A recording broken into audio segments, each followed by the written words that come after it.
The director's special squad of the Warriors Union had pierced Jephthah's chest and back with Mackie hooks, steel fishhooks with a cruel incurve the size of his thumb. They caught the glimmer of fresh daylight like armor across his chest. The steel snaffles and cable leaders hung to his knees like a kilt. The glitter of the hooks, as well as the smell of his blood, would attract the dasher that would kill him.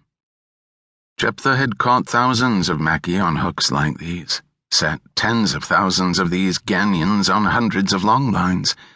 Most of them hung free now, clinking with his movements or the rare morning breeze. His weight hung from 24 of them, 12 puncturing the skin of his chest, and 12 through his back. He thought this had a significance too, but they had not told him what it was. But they had told him what he'd wanted to know for years. The shadows are real. Jephthah played the thought over and over. The shadows are real. Everyone had heard about these shadows, but no one he knew had ever met one. Now, in the last few months, had come the mysterious broadcasts on the holo or the telly or the radio made by Shadowbox. Everybody said those were the work of the shadows. There were stories in every village about their fight to depose the director, Raja Flattery, and hamstring his hired muscle. The nightly news reported daily on shadow activities, detoured supplies, food theft, sabotage. Anything unpopular or harmful to the director's cause was laid at the shadow's hatch, including natural disasters. Shadowbox, using pirated airspace and great expertise, reported on the director. Jephthah had whispered around many a hatchway trying to join up with the shadows, but no word came forward.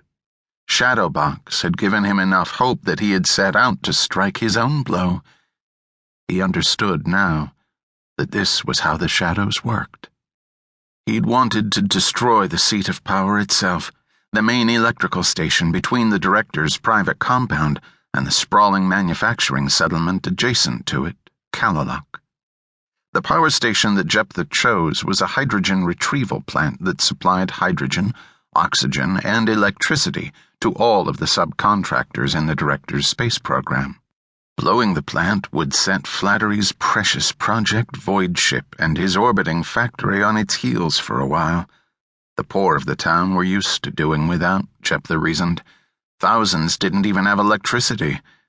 It would be this new Voidship project, and Flattery who would be most crippled.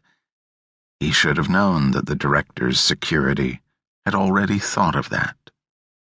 The interrogation had been very old-fashioned, as most of them were. He'd been caught easily and forced to stand naked under a hood for 3 days while being tortured for nothing.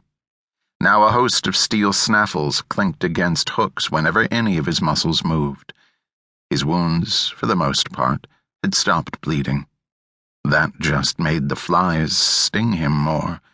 2 poisonous flatwings crawled his left leg, fluttering their wings in some ritual dance. But neither bit. Dashers, he prayed. If it's anything, let it be dashers, and quick. That was what they'd hung him out there for. Dasher bait.